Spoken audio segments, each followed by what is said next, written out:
So welcome back to the Impact Sessions podcast with me, Nick Bramley. We've got a special episode this week and we've called it Positivity in a Pandemic.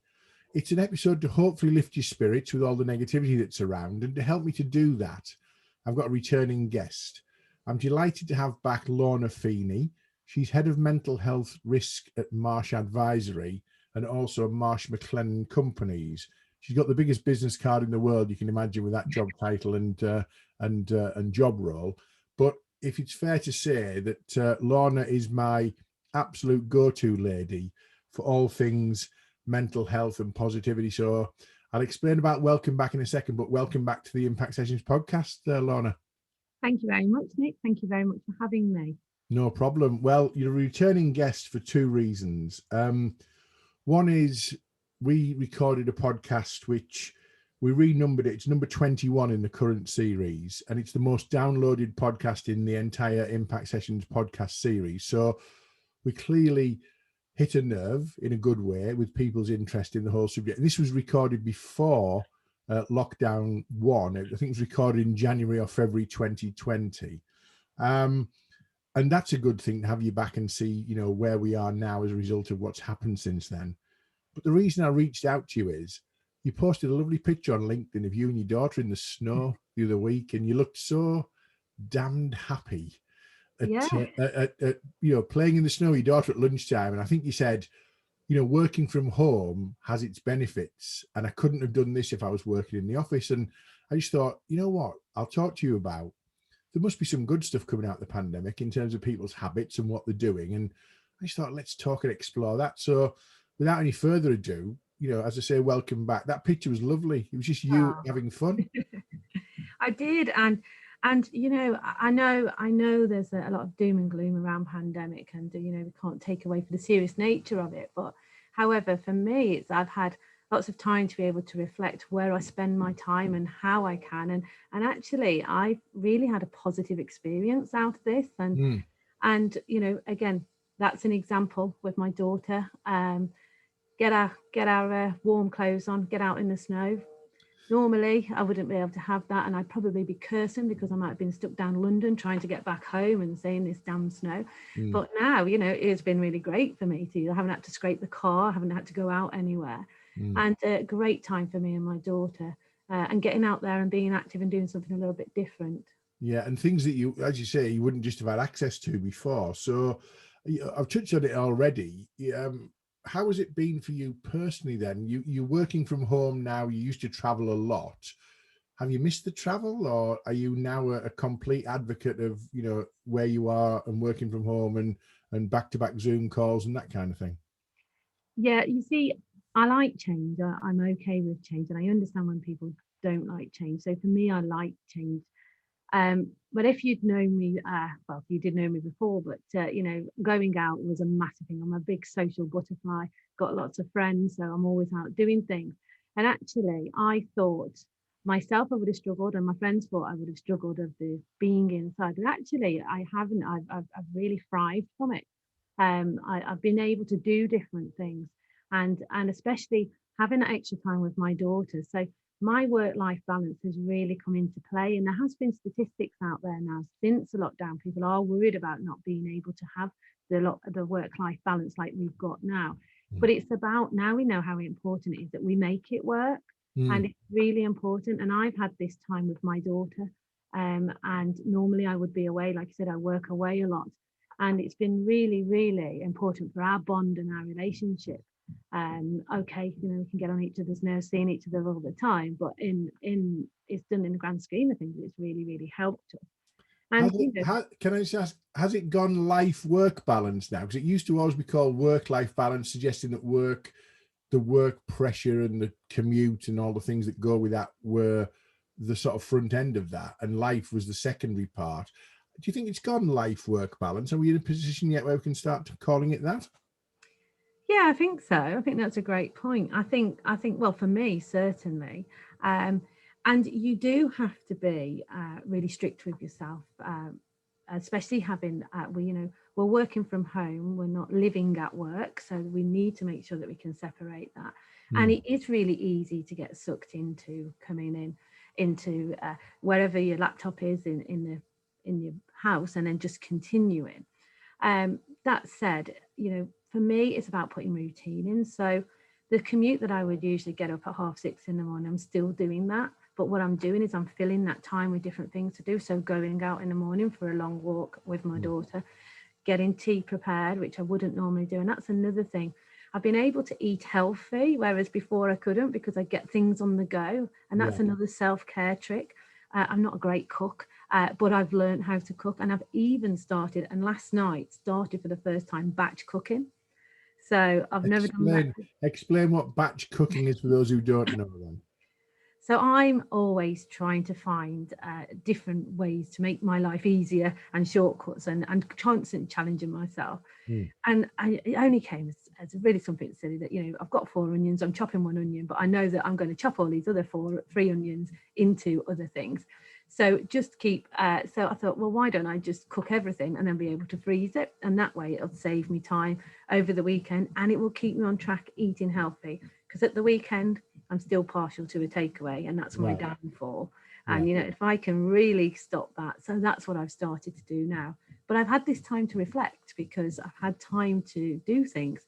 I'm not a TV person, and I still haven't watched much TV, although I have been, I have really got into Married at First Sight in Australia, which one of my friends put me onto, and that's the only thing that I do watch.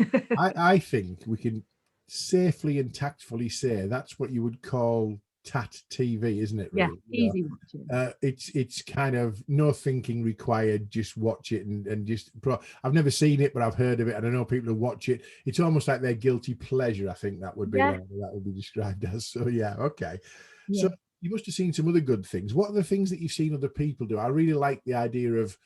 I was getting up at 6:30 anyway, so instead of laying in bed for an extra hour, I'll just go for a walk with my daughter, because I was getting up at 6:30. I really like that. What other things have you seen other people do that you think has been a positive outcome of this work-life balance, lockdown, working from home scenario?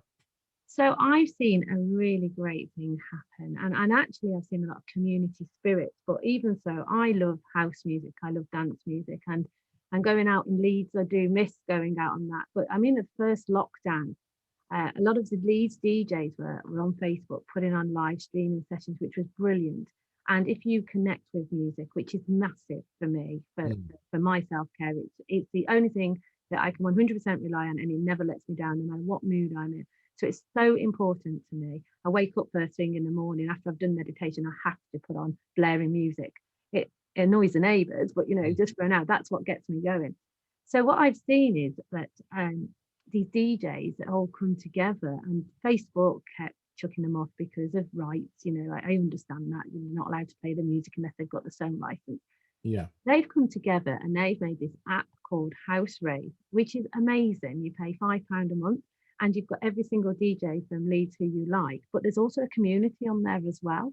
So it keeps people on talking to one another and saying, oh, this is a great banger, we like to do this. And now where they've gone the extra mile now in this lockdown, they've introduced Zoom. So you see and there's a lot of people who live on their own, but now they've got something that they can look forward to on a Friday and Saturday night in the living room on the Zoom, and they're dancing with everybody. It's just a brilliant thing. I really like that. I also think that post this, when we get back to some level of, semblance of normality, what that might look like, that's going to build that community. You can imagine the first few gigs of some of these bands who've got a real sort of online Zoom following. They're going to be absolutely fantastic, aren't they? So that's a really good positive. What's the app called again, Lorna? It's called Home Rave. Home Rave. Okay, so you're a rave girl, are you? Is that your music style? I love house and dancing. I love all music, to be honest. I love bands. I love any type of music.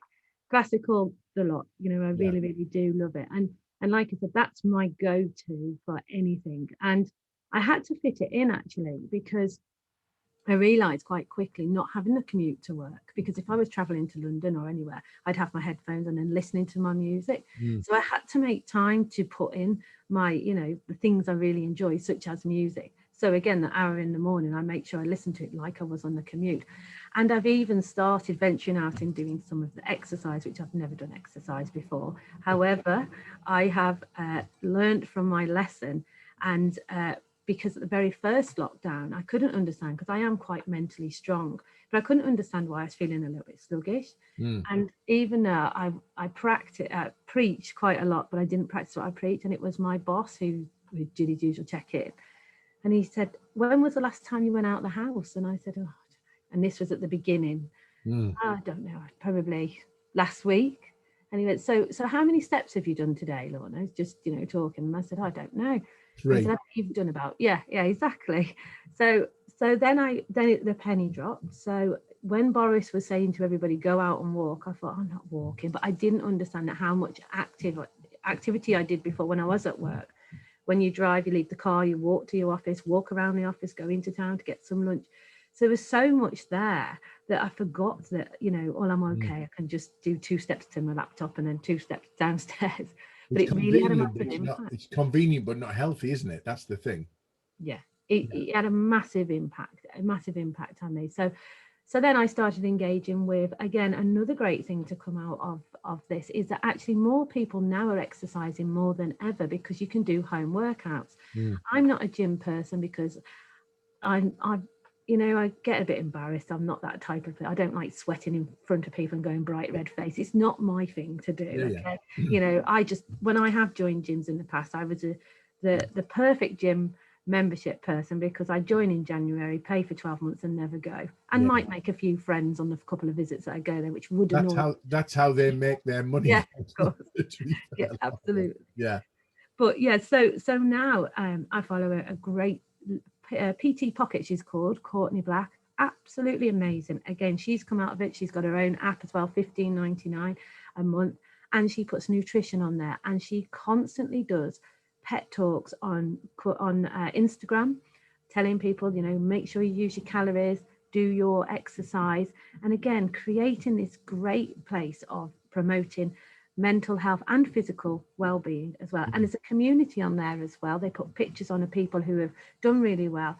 But I do believe that now a lot of people don't just use physical exercise just to improve their physical state or lose weight. I think people now know that it does have an significant impact on your mental health. I really do think that it's changing the way people view in exercise. I think the connection's there. I think it's obvious from lots of research that people understand that just taking a brisk walk, even if it's cold and damp outside, you're going to come back feeling endorphins, and you're going to feel slightly more mentally well-being as part of what you do. You've been doing some great work for a long time in this field in terms of mental health awareness, mental health first aid training, and all that kind of stuff. What have you been doing since March 2020, since the lockdown in the UK? Is there anything that you've done that you're thinking, I'm really proud that we've done that, we've made a difference? What are the things in terms of the impact that you've made in the audience, perhaps, because you wouldn't have had the same access to them that you would have had before?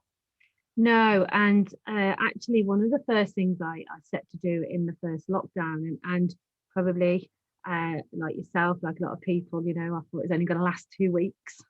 So just sat at my kitchen table, which was very uncomfortable, but it was, my boss said, get in the office, go and get yourself a decent chair. I think we're going to be in for a long time. And then it kind of suddenly, but then I realized very quickly that we need something really quick to be able to hit the spot with all employees.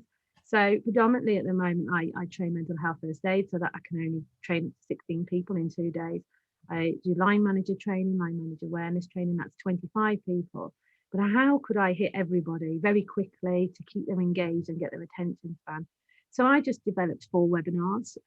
It took me a while, but what I did was I actually used it in my own business first to see how people would receive it. And I still keep getting requests now, which I do. It's 4 online sessions. So the first one is about self-care and mental health. So actually understanding about your mental health, and there's a difference between mental health and mental illness, to try and help eradicate the stigma against mental health and physical. So that's for 30 minutes, and I have a 15 minutes question and answers. It's recorded, so then anyone in the business who doesn't see it then can then just replay it, and they've got it on the intranet. The next one I talk about is stress and anxiety, the differences, and it's the same format all the way through. So I talk about what it is, how it can affect you, what type of what you can do to help yourself to try and get rid of the illness. Then I talk about depression, all about the different depressions as well and how long. And people don't realise that you only have to have 3 symptoms of the symptoms listed for depression for 2 weeks, and you've got mild depression. So it's teaching people about that, and it's not leaving it till it's really, really hard to recover. And then that's when you have a complete breakdown, burnout. And then the last one is mindfulness. And that's all about the benefits of it. I think businesses are too quick to put out mindfulness and the same as the fruit baskets without actually telling people what they're for. So actually, let's really look into what mindfulness is about.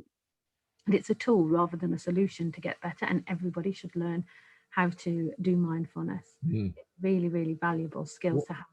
I love the fact that you spotted an opportunity to engage with more people. You can't do it 1 to 12 and 1 to 25. There's so many people work in your organization that pre-recorded webinar content, video content is a really good way. What's been the feedback on what you've created then, Lorna, internally?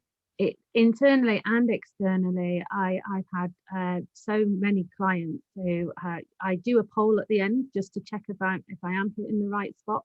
And we always ask, did you find this webinar useful? And would you like to see more of these? And it's very rare that I get less than 95% saying yes to both of them.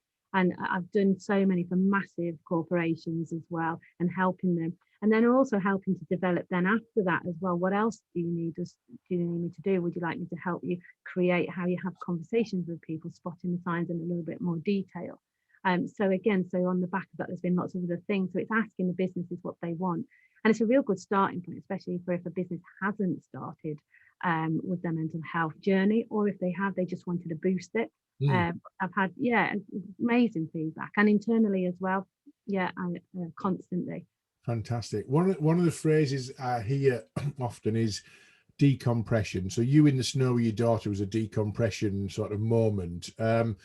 When it's not snowing, then how does Lorna Feeney decompress? What's your go-to kind of, get out of jail card? I definitely want to do this. I'll feel better for it. What's your go-to point, Lorna?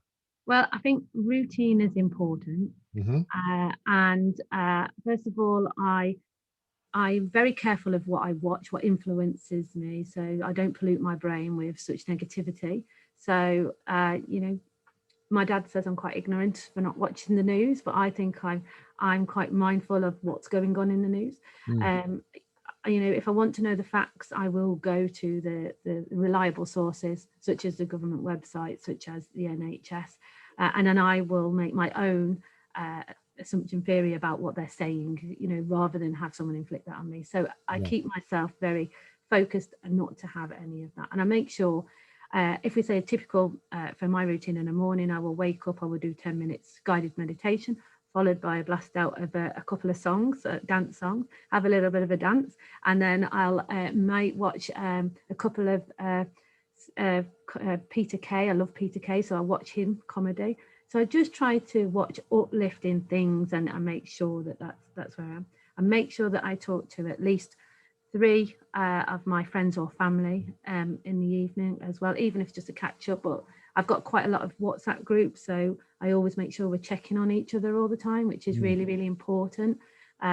Yesterday, when I was batch cooking, my parents were on my phone for about 2.5 hours, just so they were joining in what we was doing, just to try and keep it, because they're feeling it really, really bad at the moment.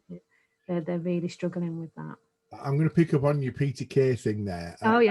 Laugh. We talked about this before we came on, didn't we? And at the end of the episode of this podcast, I've put a clip. One of my favorite clips that I've seen hundreds of times and makes me laugh out loud. It's not Peter Kay. It's Peter. I love Peter Kay. Don't get me wrong. He's very, very funny. But I think the Peter Sellers, if you've not seen it, in a lift where he is dressed as a gangster and sizing everybody up in the lift, and basically, I won't spoil it, but just there's a two-minute clip of Peter Sellers being interviewed, and then this clip of them all, they call it corpsing, where literally all 4 blokes in the lift just cannot hold the laughing in. And I watch it, and it makes me laugh every time. And there's a big connection between endorphins and laughter and feeling good and whatever. So you watch Peter Kay clips, you watch a clip a day, or do you watch, just think, I need a bit of Peter Kay in my life? How does it work? Or Michael McIntyre, because I think he's great as well. Yeah, anything like that. I think again, laughing's underrated. It Mm, really is, and it shouldn't be. And as to your point about what's my go-to, I think it's a lot of small different things. So mm, I also practice gratitude as well, and I know people might struggle with that. But practicing gratitude, being grateful, wake up being grateful. Like this morning was a beautiful sunrise. mm, My mom sent me a picture. I sent a picture to my mom as well, how beautiful it was. Being grateful, and if you find that hard, write it down. So when it comes to your head, yeah, write at least 3 things and then just keep adding to the list. So when you do find it struggle, you can look at it. Even have a conversation like what I'm grateful for and what my daughter's grateful for. It really makes you realize actually, she's mm. really grateful for the basic things that I don't even think about. So Yeah. again, that's a great thing. When I'm in the shower, I'll practice mindfulness as well, feeling the water coming down, washing the germs out. So Mm. cleanliness and out cleanliness and dirtiness going away. Yeah, so I think there's a whole host, and making sure you get your exercise in and eating well as well. I really like the fact that it's small, Yeah, bite-sized, little, and they'll have a different approach. You'll have a different response to laughter than you will to having a shower, which is a different approach to having a walk. And so, what you're saying is, mix it up, keep it interesting, but yeah, keep it accessible, really. And I really, really like that. That's very sort of. It's very sensible. Some people get into a routine and the only thing they do is they go for a walk at a certain time. After a while, that becomes, I guess, quite boring and mundane. So, mixing it up with, listening to a comedy podcast or, watching a bit of video or whatever it might be. So I'm hopeful that people will enjoy the Peter Sellers clip that I've put at the end of this. I'll just put a link to on a YouTube channel. But behind you, you've got a screen, a Zoom screen. And the reason you've got a Zoom screen, like many people, is you've probably got stuff going on in the background. And that's okay, by the way. Most people consume this on audio, so they can't see. yeah. But I understand you're homeschooling, Lorna. Is that right?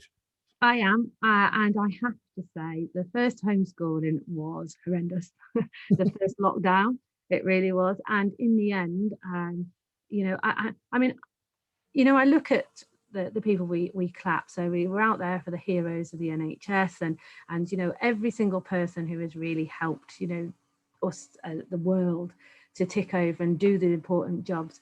But I don't think that we give enough thanks to the children who are actually just missing out on so much as well, Mm, and they're our little heroes. And for me, I think with my daughter, she did really struggle. I struggled as well.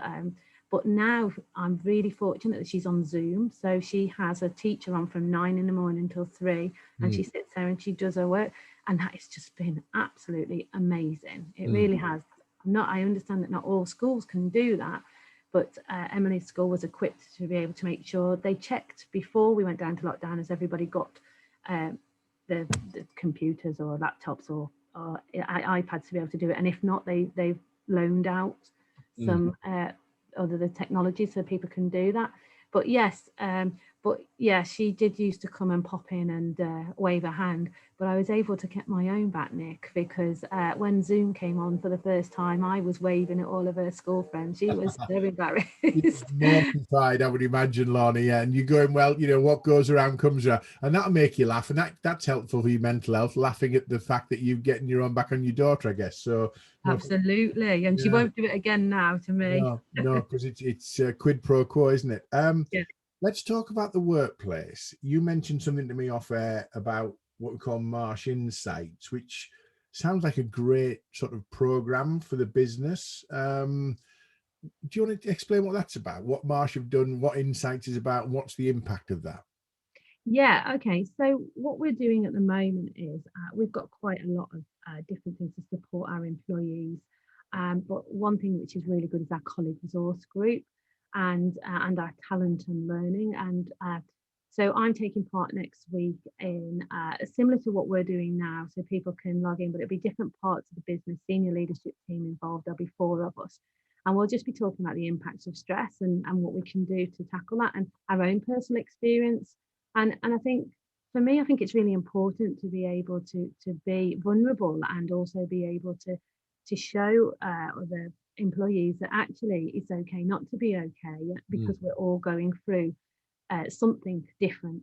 We always say we're in the same storm, but we're not necessarily in the same boat. So it's really trying to connect with people and just to show them that actually, you know, it's our personal stories and how we're coping and what we can do. Because I do get comments quite a lot, you know, how can you be so positive, Lorna? And you know, quite a lot. And you know, I just find things easy and I just, like I said, I just do these little bite-sized things.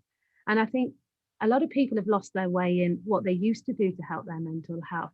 So before, if you were stressed, you may go for a run, and when you come back, you'd feel great. But it's not having the same impact anymore because of the uncertainty, because of the situation we're in. But what I will say is don't give up doing that, because it will have a massive impact later on. Keep doing it, but just try and find something else what you can might add to that, but just don't stop doing that. What helps you with that, just keep doing that. Because if you stop doing that, then you plateau's a lot lower, isn't it? Then so you're putting yourself more at risk because you stop doing things because you didn't think they were working. They're probably working to a level, but they're not necessarily kicking into the level that they would have done before. So again, you know, really positive, really great advice. Add something onto it. Think of something different. Break from the routine, because actually the new routine might become the boring bit that affects you, because it's a different routine than it was before, but it is becoming routine, isn't it, again? Yeah, absolutely. It really, Thinking about businesses who've got, you know, teams of people, we're in a lockdown, we haven't got an end in sight, but we're sort of thinking, you know, at some stage in 2021 we're going to get a release, then it might be going back to teas, you know, it'll do whatever it'll do.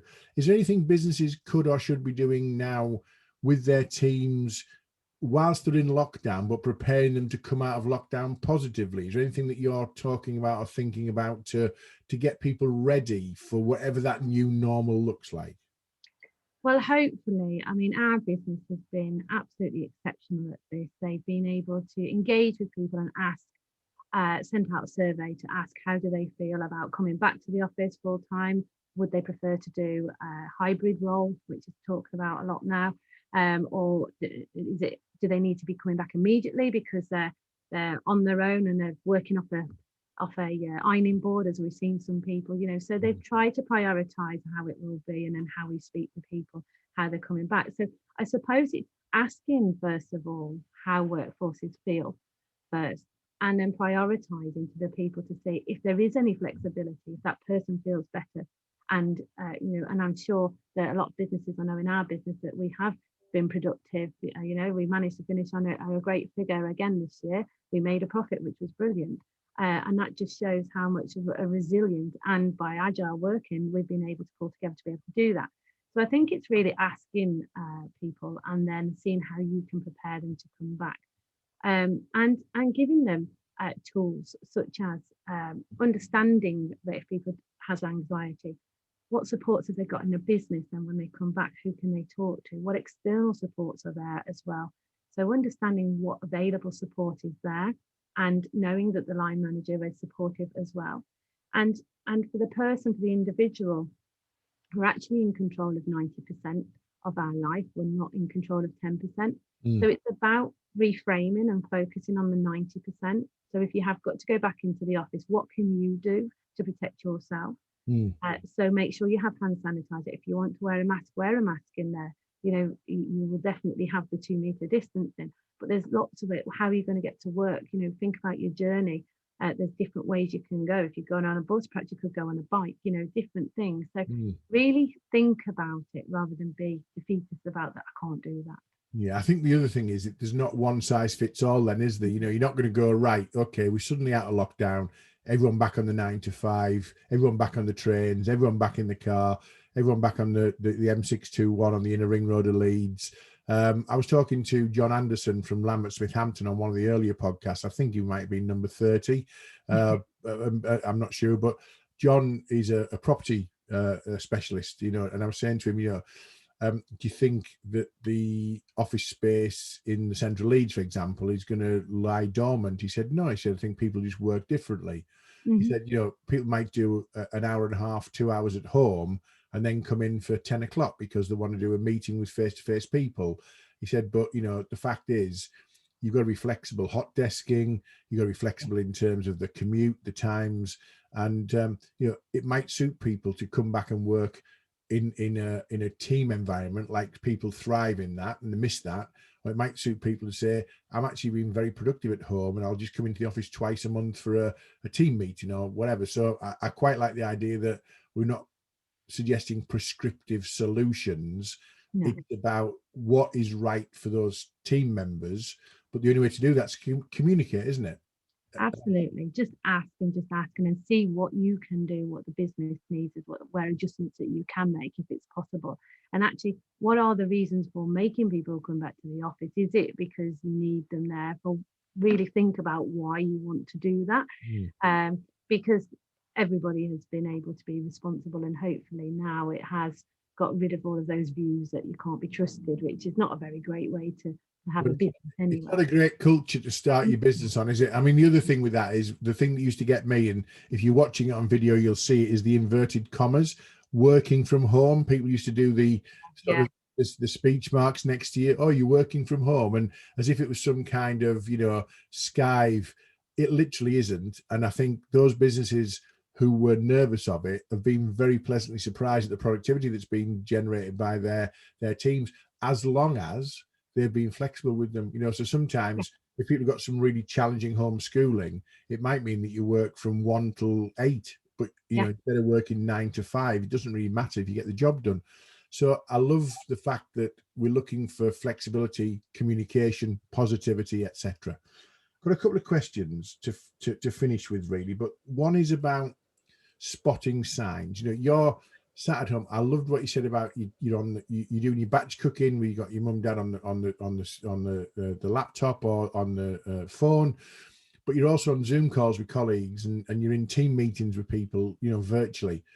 Is there anything you should be looking for? You know, for you're a mental health practitioner and expert, but I'm not. What are the signs I should be aware of in family or friends or colleagues that would give me a bit of a red flag, to an early warning that I could maybe put an intervention in place? Are there any typical things we should be looking for? Yeah, I mean, hopefully everybody who works in their teams will know all their colleagues. So we've got pretty close teams, so we know each other really well. And what we did do our business is everybody has to have their camera on, and if they don't have their camera on, then that's fine for the first time. If in the next meeting you don't have the camera on again, we'll be asking questions. Now, I know everyone was camera shy before, but we've had to get used to it, haven't we? And again, like you said, everyone's got used to it really quickly, and we're all using it now. But I think changing and behaviour is key, and also asking people, if you have that gut feeling that somebody isn't quite well, isn't quite themselves, how they usually are, their sprightly self, ask them, are they okay? But when they say yes, because they definitely will, ask them again. Always ask twice. No, really, are you okay? And if you ask that second time, you will get, if you've got that gut feeling, you will definitely get a different answer. Is that right? I mean, my dad, bless him, he's no longer with us, but he lived to a ripe old age of 89. He had a lot of long-term, very manageable health issues for about 10, 11 years. And I used to say to him, you okay, Dad? He'd go, yeah, I'm fine. Northeast, stoic, Northeastern guy. I'm fine, thanks. I really like the idea of asking a second time, because actually thinking about it, when I did say, really, he'd go, oh, I'm a bit achy today, so no, I'm not, I'm not like myself or whatever. So that's a brilliant tip for watching for behavioral change, isn't it? And just saying, and I also like the idea of the fact that if someone's camera shy, and it might be they've got broadband issues and whatever, and that, but the reality is, if they say, actually, they say it in a sprightly manner, it's just me broadband, that's a different thing to just not wanting to come on camera because they don't want to look like, they're not looking after themselves, they're not the usual sprightly self. So anything else we should be looking at? I like the asking it twice. I really like that. Anything else we should be looking for in terms of behavior changes or something? Well, so here's a tip as well. If you're noticing as well that people are finding it tough working on their own and quite isolated, I only had a conversation actually the other week with my friend who's a social worker, and as you can imagine, their job is not very great, is it, when they're going to see the horrendous sights they do. And his concern was about the mental health of his colleagues, of his team.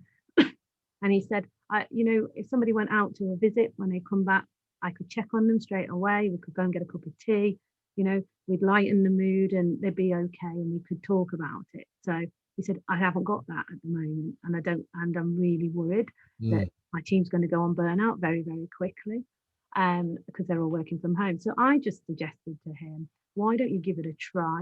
Why don't you say to everybody, the Zoom link is open. I'm going to put it in everyone's diary 9 till 5. Please log in when you're in the house if you want to. Then when you go out for your visit, when you come back, I can see you straight away. And then there's breakout rooms on Zoom, which is great. So they're creating. So I told him to create a virtual office. Yeah. So you don't have to speak. You can put your microphone on mute, and you can just carry on with your work. Go off and get your coffee. Just exactly what you would do in an office. Yeah. So create that. As long as you let the employees know why you're doing that, then that shouldn't be an issue. It's only an issue if they think, well, why are they doing that? Trying to check up on me. Like we said, we've all been doing this a long time now. So it doesn't, everybody is fairly flexible. So I just think it just gives the option for people to be, especially people who live on their own as well, and they've got nobody else there. Yeah. I'm quite fortunate because I speak to clients all the time and my team all the time. And I've actually found this experience for me so much better for me being able to have more time with my boss and my team, because we have regular catch-ups. We didn't have time before when I was out on the road all the time, traveling, not getting home till 10 o'clock at night. I've got that luxury now, and it's amazing. And we've made so much progress in so many different projects because of being able to have that time. I want to share a story very briefly, and I will ask you one final question. One of my clients, he's a managing director of a business, but he's grown into the managing director's role over a number of years. And he's from the north of England. He's now inherited as part of the managing director of the whole business, the southern team, London, Birmingham, etc. And he said to me, he said, I make a habit of ringing 2 people every day from my business that I don't know that well. And I have a 5-minute chat with them. And he said, it's amazing. He said, I get a real buzz out of it. He said, and, I get to learn a bit about them. So I might ask a question like, tell me something that maybe your colleagues don't know about you, or, tell me what hobbies you're missing or whatever, or, what you do to stay well and fit and whatever. And I thought that's a fabulous thing to do. It's a hell of a commitment, from a managing director of a big company to do that. But he said he gets a lot out of it as the MD. But the people who he rings, and he rings at random. He didn't, if they're not there, he'll ring somebody else or whatever. He's not like booking an appointment with them. He's just ringing to go, how are things? And he said, I've got more time to do that because I'm not in the car all the time. I'm at home. I can schedule things. So that, there's some really good stuff coming out of lockdown. There's some really good practices. So I'm going to ask you to finish. Please don't mention banana bread baking. Every bugger was baking banana bread in April 2020. Good God, really? So I want to think about, what are the habits that you personally are looking to maintain when we get back to whatever normality is? So I've got a few things: exercise, healthy eating, family tea time, baking banana bread, doing Joe Wicks, learning Italian. What are the things that you think that you're now blessed with that you perhaps wouldn't have even thought were part of Lorna Feeney's lifestyle pre-lockdown? What are you going to keep doing, Lorna? Yeah, probably the exercise, because I never used to do that. So, and I'm actually quite enjoying that as well. And having that extra time with my daughter as well. I do get a lot of people saying, I haven't got any time, I've got to attend to this, got to attend to that. Well, just get up half an hour early or even 15 minutes early just to try and have that time. But also what I did do, which was really helpful as well, I started including my daughter in cooking the tea, as opposed to, I haven't got time, leave me alone, I need to do the tea.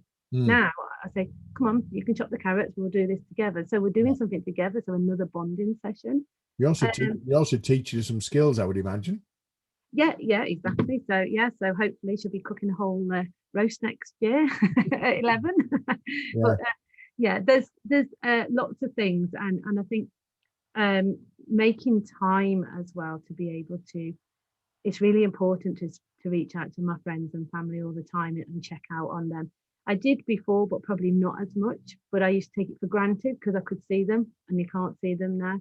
So I think doing that and just trying to be inventive, trying to get people to do different things as well. So I'm always thinking about what we can do, me and the girls, on a Saturday night on Zoom. We do fashion clothes parties, everything.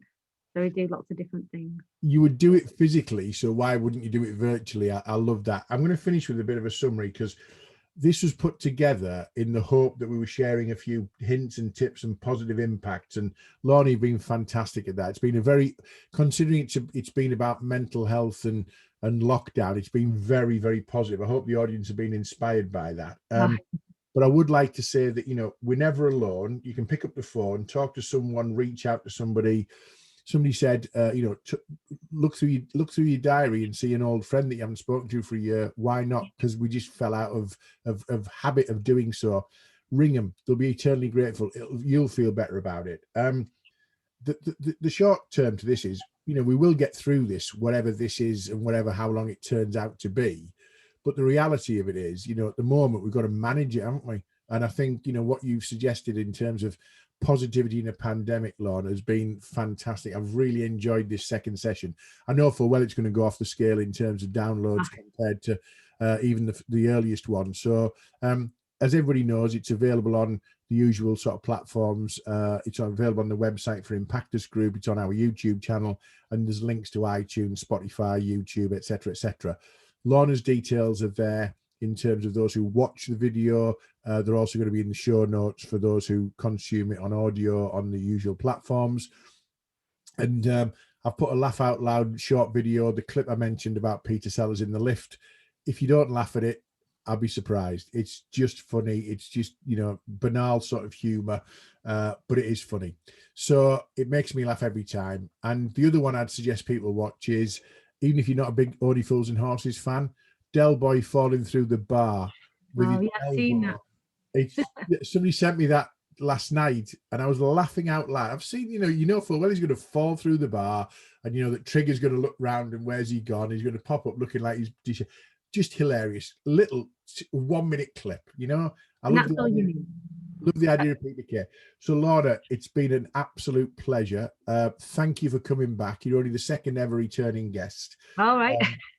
So, and genuinely, thank you for giving us a really uplifting insight into, you know, coping mechanisms and routines and little things that we can do. And I hope that people will be inspired by that and feel better for listening, watching, and putting into practice some of the tips you've shared with us. So, Lorna Feeney, thank you very much. Thank you. Thanks for having me, Nick. No problem. Look after yourself. And you. Thank you. Bye. Bye.